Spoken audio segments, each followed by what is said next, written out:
Thanks for joining us on this historic election night in Montana. I'm Tim McGonigal. And I'm Keely Van Middendorp. Well, it's historic in the fact that Montana voters have smashed the previous record for the number of votes cast in a primary. And it also marks the state's first all-mail-in ballot election. Among the most watched races in the state are primary contests for governor. We'll begin on the Republican side, three men seeking to replace Governor Steve Bullock, including the 2016 nominee Greg Gianforte, who appears to be the 2020 nominee again, defeating State Senator Al Olszewski and Tim Fox, the Attorney General Gianforte, with a commanding 54 to 28% lead over Fox. And two familiar names in Montana politics are seeking the Democratic nomination for governor.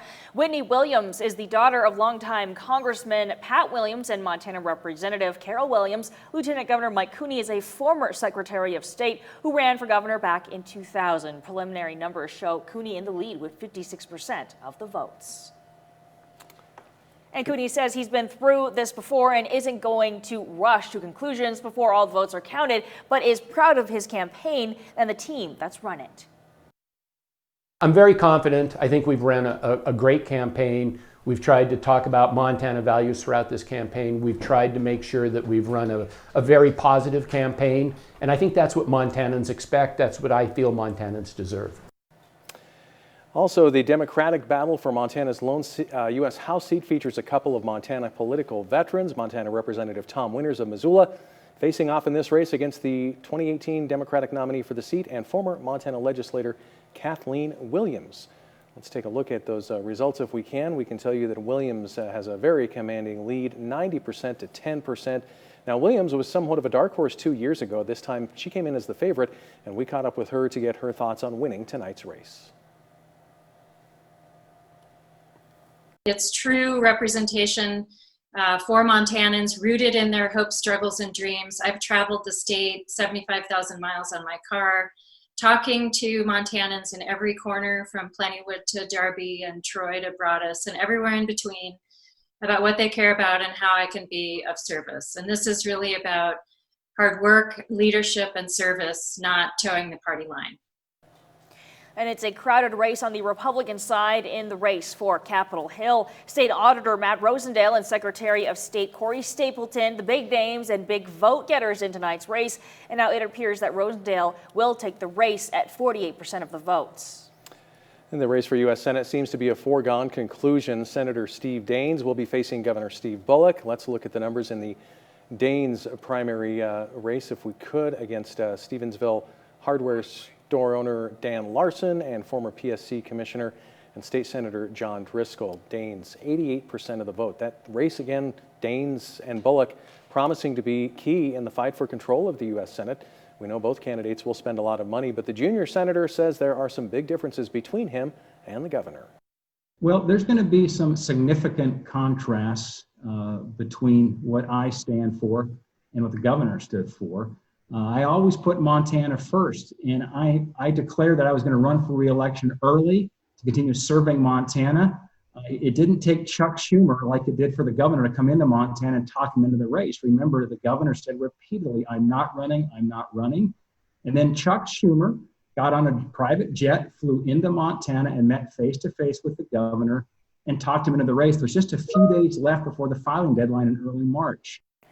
And Governor Steve Bullock had once set his sights on the White House, but he joined the U.S. Senate race on the final day of filing. His entry into the race made the odds on favorite to secure the nomination. He would have to fend off a challenge from Loma rancher and Navy veteran John Hughes. Results show that Steve Bullock is leading with a strong percentage, 96% of the votes. A statement tonight showed his appreciation. Bullock saying, quote, "Thank you, Montana, for making me your Democratic nominee for U.S. Senate. During my time in office, I've worked to represent the interests of everyday Montanans and put politics aside to do what's right. As governor, I brought Republicans and Democrats together to expand health care to 90,000 Montanans, kick dark money out of the state elections, make significant investments in our schools, cut taxes for small businesses in the state, balance our state budget, and create Montana's first ever rainy day fund," end quote. Now, there are some other key statewide races that we're keeping a close eye on tonight. First, the Attorney General office is currently held by Tim Fox, who's running for governor. For the first time in the last chance. There are two Democrats in the running. Missoula Representative Kimberly Dudick has served in the Montana State House since January of 2013. She's running against Governor Steve Bullock's chief legal counsel, Rafe Graybill, who is in the lead with 58%. And on the Republican side, John Benyon, current Chief Deputy Attorney General for Montana, Austin Knudsen of Roosevelt County, former rep from District 34, also former Montana House Speaker Knudsen, with a fairly commanding 59 to 41% lead. And there are 5 GOP contenders in the race for Secretary of State. The winner to face Democrat Bryce Bennett in November, State Senator Scott Sales, Montana Supreme Court Clerk Bowen Greenwood, Deputy Secretary of State Christy Jacobson, and former Secretary of State and Public Service Commission Chairman Brad Johnson, also State Representative Forrest Manville. It looks like the preliminary results show that Manville is leading with 9%. The state auditor's seat is open because Matt Rosendale is running for U.S. House. On the Democrat side, Mike Windsor of Helena, a lawyer who worked for several years in the auditor's office, opposing Western Montana State Representative and lawyer Shane Morgeau. Morgeau leading in that race. And on the Republican side, Bozeman businessman Troy Downing is squaring off against Miles City's Nellie Nicole, who is the communications manager for Victory Insurance, and a Missoula insurance broker, Scott Tuxbury. Results show Downing is in the lead with 50% of the votes.